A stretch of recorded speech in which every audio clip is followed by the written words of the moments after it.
Kemudian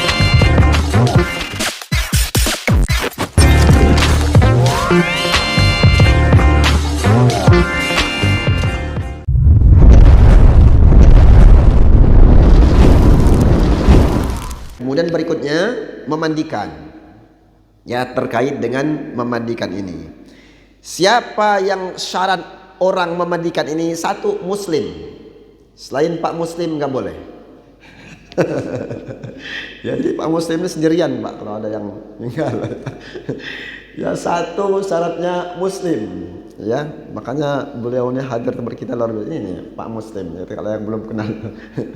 Ya, jadi apa namanya? Satu syaratnya itu muslim. Kemudian yang kedua baligh atau berakal. Ya. Yang ketiga mengerti tata caranya. Kemudian yang keempat amanah. Jadi cuma dua bisa memadikan ini. Pak Muslim membu amanah. Ya. Nah, ya yang keempat itu amanah, terpercaya. Ya, terpercaya. Yang terpercaya ini Pak yang selektif nih keluarga nih. Ya. Dan yang memandikan itu kalau dalam ini nggak disebutkan di hadis Pak. Di hadis di Quran nggak disebutkan, tapi beberapa buku-buku kepengurusan jenazah yang saya baca itu maksimal itu 5 orang Pak. Jangan penuh, nggak bisa kerja lagi, nggak bisa gerak lagi di situ tuh. Ya, Pak Haji Putra udah bingung kayak mana lagi, udah penuh semuanya. Ya, penuh. Dan yang apa namanya? Dan yang di situ yang memandikan aja. Ini dikasih tutup, cuman keliling ngintip semua gini. Ya untuk apa lagi tutup itu? Kasih tutup pelindung Pak. Tapi masing-masing ngangkat semua dari bawah. Jadi nggak fungsi lagi tutup itu. Ditutup itu tujuannya biar nggak ada yang ngelihat Pak. Ya. Kenapa demikian? Karena ini menyangkut rahasia-rahasia. Masalahnya itu aib Pak. Ya. Dan kalau ini aib ini diceritakan, ini ada efek dengan si jenazah almarhum itu nanti. Ya. Maka Nabi mengatakan jenazah lewat. Ya. Kata satu golongan ini baik ini. Kata golongan berikutnya lewat lagi satu-satu, ini buruk ini. Ya. Kemudian dilaporkan kepada Nabi, kata Nabi, siapa yang mengatakan dia baik, maka dia baik surga untuknya. Dan siapa ketika dikatakan buruk, maka buruklah siksaan untuknya. Ya, maka perintah untuk mengatakan kebaikan-kebaikan, ya, untuk menjaga aibnya itu. Ya, jadi apa namanya ditutup, ya. Bapak Ibu yang dirahmati oleh Allah Subhanahu wa taala, kemudian yang memandikannya jika jenazahnya laki-laki, yang memandikan laki-laki. Kalau perempuan yang memandikan perempuan. Kalau untuk laki-laki yang memandikannya bisa ayah, anak, saudara, paman dan lain-lain, ya. Istri boleh. Istri boleh memandikan. Kenapa boleh? Apa dalilnya? Aisyah radhiyallahu anha berkata, andaikan engkau meninggal dunia ya Rasulullah, nanti aku yang ikut memandikan, kata Aisyah. Maka perempuan boleh. Kemudian wanita mahram juga boleh, ya, anak perempuan boleh. Kalau jenazahnya perempuan, maka yang memandikan perempuan, ibu, anak perempuan, saudara perempuan dan lain-lain. Ya, kemudian suami juga boleh. Kenapa? Fatimah meninggal dunia, Ali itu memandikan. Abu Bakar meninggal dunia, Asma binti Abu Bakar itu memandikan dalam riwayat yang sahih. Ya, maka diperbolehkan. Ya. Kemudian kalau untuk anak-anak bebas, laki perempuan boleh. Ya, karena namanya masih anak-anak. Ya. Nah, kemudian orang yang telah wafat meninggal dunia ini kalau yang mati syahid Pak. Syahid kan ada dunia, kan ada dua syahid, ada syahid dunia, syahid akhirat, istilah fikih kan. Kalau yang syahidnya syahid Syahid dunia itu dia wafat, meninggal dunia berjuang menegakkan agama Allah di medan tempur, medan perang. Ini syahid dunia akhirat. Ya. Ada yang syahid dunia, syahid akhirat saja. Contoh kayak ibu yang melahirkan, itu syahid kata Nabi. Syahid. Kemudian orang yang mati meninggal dunia tenggelam, tertimpa, itu dia syahid akhirat, ya. Kalau yang mati syahid dunia dalam bertempur ini, maka dia cuma dua, dikafani dengan kafan yang baju kain yang dia bawa saat bertempur. Kalau kurang boleh tambah yang lain, tambah sarung, biar dia tertutupi semua. Kemudian yang kedua, dimakamkan, itu aja. Dia nggak dimandikan, dia nggak disolatkan. Itu dia, mulianya itu luar biasa, ya. Kemudian yang berikutnya, kalau dia muslim, nah Pak Muslim lagi. Kalau dia orang Islam, maka dia seperti biasa. Kalau kafir, nah gimana kalau kafir nih? Kafir itu terbagi dua, ya. Yang pertama, kalau dia kafir harbi, kafir zimmi, murtad. 3 sebutan ini. Ya, kafir harbi, dia itu kafir, Pak, tapi memerangi umat Islam. Harbi itu namanya. Yang kedua, kafir zimmi namanya. Dia itu kafir tapi cak-cak Islam. Ya, ngaku-ngaku Islam, kafir dia itu. Yang ketiga, murtad. Dari Islam pindah ke agama yang lain. Kalau 3 ini yang terjadi, enggak usah diurus jenazahnya, kata Nabi. Biarin aja. Mau dikubur juga kubur kalau mau, kalau enggak apa-apa. Ya, kalau 3 ini. Tapi kalau dia itu kafir, cukup dengan dikafani, dikuburkan. Ya. Kalau ketemu sahabat kita orang Kristen tinggal, enggak ada yang ngurus. 2 aja tugas kita itu. Kafani, kuburkan, udah. Dia nggak dimandikan, nggak disolatkan, ya. Nah itu kalau dia tuh kafir, ya. Kemudian dalam fikih ada juga namanya mayyitus siqtu. Mayyitus siqtu itu artinya adalah yang masih bayi belum cukup umur lahirnya, ya. Nah untuk yang ini kalau ada tanda-tanda hidup tidak ada. Kalau ada tanda-tanda hidup, dia lahir itu ada tandanya hidup dia. Pas lahir itu sempat hidup maksudnya, ya. Kemudian jelas bentuknya udah jelas, bentuk manusia jelas, kepala, kaki jelas, ya. Maka itu sama, mandikan, kafani, salatkan, kuburkan. Ya.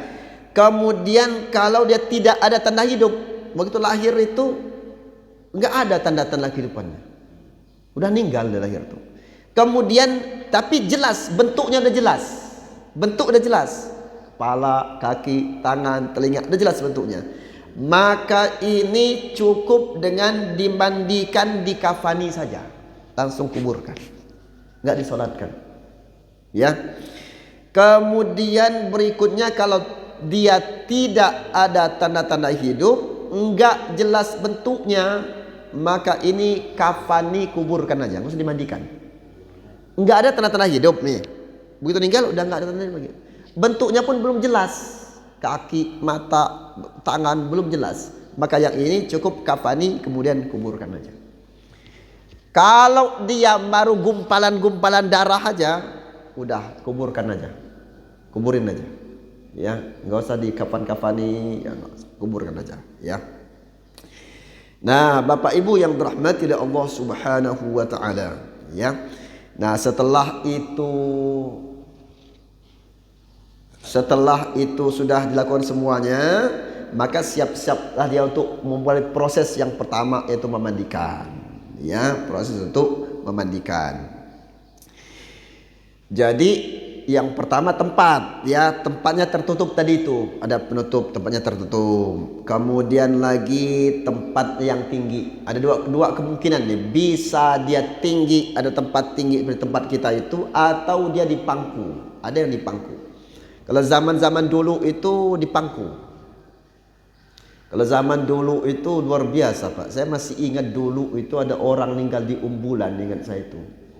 Kemudian dia itu di jenazah dibungkus pakai bambu itu.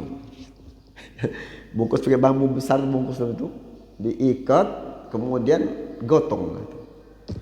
Ya, lewat sawah-sawah gitu ya. Nah, jadi dia dipangku, kalau bisa dipangku. Ulama mengatakan dipangku itu yang utama. Ada anak-anaknya 2 orang 3 orang berbaris, duduk di bangku atau duduk selonjor atau dia di bangku, taruh jenazahnya diangkat, dimandikan di situ. Ya, tempat yang tinggi. Kemudian ditutup, ya otomatis ya ditutup dengan kain, kemudian auratnya jangan sampai terlihat ya, kubul dubur bagi laki-laki, bagian dada perempuan jangan sampai terlihat kecuali terpaksa benar suatu hajat ya, jangan sampai ya. Kemudian sunnah menggunakan sarung tangan ya, kemudian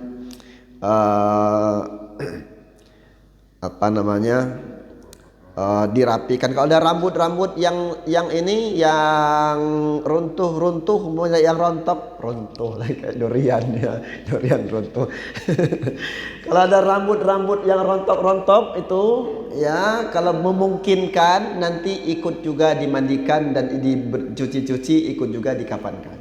Ya, kenapa demikian? Karena begitu dia meninggal dunia, maka yang dimandikan itu sekujur tubuhnya itu mandikan. Ya. Nah, Bapak Ibu yang dirahmati oleh Allah Subhanahu wa taala, terkait dengan memandikan ini ada 3 dalam kitab fikih, yaitu ada beberapa tahapan. Yang pertama membersihkan kotoran dulu nih, pertama nih. Yang pertama itu membersihkan kotoran. Sebelumnya itu niat, ya sebelumnya itu niat untuk memandikan, ya niat untuk memandikan dulu sebelumnya, ya. Nawaitul ghusla lihadzal mayyiti lillahi ta'ala, ya, atau nawaitul ghusla lihadzal mayyiti fardhul kifayati juga boleh ya. Coba ikuti, nawaitul ghusla lihadzal mayyiti lillahi ta'ala. Nawaitul ghusla lihadzal mayyiti lillahi ta'ala. Sengajaku memandikan jenazah ini karena Allah Ta'ala. Niat dulu tuh ya. Kalau enggak ada yang mimpin, niat masing-masing. Ada yang tahu, ayo sama-sama kita niat dulu ini untuk sebelum mengerjakan ini, niat. Ada yang pimpin, ayo sama-sama sebelumnya. Nawaitul ghusla ya lihadzal mayyiti lillahi ta'ala. Niat. Ya. Yang pertama itu membersihkan dulu. Bersih-bersih bagian dalamnya. Makanya dalam teorinya itu dia didudukkan, ya, kemudian ditekan perutnya. Biar keluar. Kalau ada yang mau keluar, biar keluar. Ya. Setelah itu udah ini dibersihkan, udah selesai semua dibersihkan semuanya, kuku-kukunya dibersihkan. Ya. Pokoknya tahap pertama ini tahap bersih-bersih. Pertama ini. Kukunya bersihkan, ya, kemudian mata-matanya dibersihkan. Tahap bersih-bersih. Kuku jari dibersihkan, ya. Tahap bersih-bersih ini. Selesai tahap bersih-bersih ini, ya udah yakin bersih ini ya, kotoran udah bersih semua ini. Selesai yang kedua ini, tahap yang kedua diwudukan. Termasuk bersih-bersih ini setelah dibersihkan, ya maaf gitu ya, itu biasanya itu kain kecil ya yang dibunder-bunderin itu, maaf, dimasukkan lewat anusnya tuh, ya pelan-pelan masukkan tuh untuk mencegah nanti setelah ini ada yang keluar lagi, ya masukkan, ya. Maaf ya, disumpel gitu ya. Nah, selesai ini bersih-bersih ini, ya wudu. Tahap mewudukan yang kedua ini, ya. Nah, mulailah. Nah, ini sama dan mandi wajib. Ya, sama dengan mandi wajib. Dia berwudu, diwudukan. Anggota wudunya 2 yang tidak. yaitu memasukkan air ke hidung dan kumur-kumur. Jangan dipaksa kumur-kumur, dia masukin ayo kumur-kumur lah, nggak bisa lagi kita. Nah ya, jadi kumur-kumur. Dia tidak masukkan air hidung, tidak kumur-kumur. Pakai isyarat aja, gini dikit aja nih. Wajahnya sempurnakan, wudunya sempurnakan, ya. Jangan asal-asalan. Makanya itulah pentingnya itu yang faham tadi itu. Ya syaratnya yang faham tuh, sempurnakan wudunya itu. Sempurnakan. Habis itu tangannya dari ujung jari sampai siku, ya, tangan satunya juga sama, ya. Kemudian sebagian kepala, kemudian telinganya, kakinya, selesai. Ya, selesai. Kemudian ini wudu ini sebenarnya tahap awal nih. Tadi kan baru bersih-bersih nih. Terserah caranya bersih-bersih itu, Pak, bebas, Pak. Agama enggak mengatur itu, Nabi enggak nyebutkan itu cara-caranya, enggak tuh. Silahkan bebas. Tradisi masing-masing, adat masing-masing, ide masing-masing. Yang penting ada yang mimpin aja. Kalau kadang mimpin ribut nanti, kata satu begini, kata satu itu enggak kayak gitu, kayak gini, enggak kayak gitu, kayak gini, ribut akhirnya. Kata jenazahnya, "Nih." Nah, jadi bersih-bersih ya, wudu, anggota wudunya. Selesai anggota wudu ini, barulah itu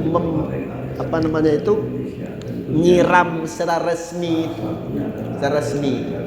Yang mulailah. Yang ini, Pak, yang nyiram secara resmi ini wajib dengan air suci mensucikan. Air campur sabun tuh, Pak, itu enggak mensucikan, enggak sah untuk mandi jenazah itu. Untuk wudu juga enggak sah itu. Bercampur dia. Wudu kita ini harus air suci mensucikan. Sama dengan mandi wajib, Pak. Bapak mandi wajib, Pak. Itu syaratnya airnya itu suci mensucikan. Langsung mandi wajib itu sabun bu. Selesai itu selesai mandi wajib sudah selesai. Sahkah? Tidak sah. Kenapa tidak sah? Lah yang air suci mensucikan pakai yang mana? Enggak ada jelasnya itu. Ya. Maka yang ini selesai wudu ini menggunakan air suci mensucikan. Kalau mau air kapur barus, air campur sabun tadi waktu bersih-bersih tadi itu biar gak biar gak aromanya ini, kasih sabun, kasih kapur barus, kasih saat itulah. Selesai ini air suci mensucikan. Ya. Maka di kampung itu biasa untuk wudu itu pun dia disiapin air khusus, dia dimasukin ke teko itu. Tapi akibatnya teko itu disimpan di unggak panggah. Ya kenapa? Ini habis mandiin itu ngeri kita. Memakai itu lagi simpan ya. Nah pakai teko itu untuk menjaga kesucian air itu. Nah kalau di kampung saya itu setelah wudu ini disebut istilahnya itu air 9 nyebutnya. Ayo kapan air 9? Kata dia gitu. Kenapa? Karena ini yang dihitung ganjil. Sunnah kan menunjukkan ganjil. Yang ini nih. Ya, maka dia disiramlah. Siram dengan air yang suci mensucikan itu. Jangan air mustakmal. Mustakmal itu artinya air yang telah dipakai. Kita mandi-mandi balik situ, mandi-mandi balik situ, balik lagi situ. Tapi ada anak muda, Pak, dia biar bersih, kata di steam aja bapaknya.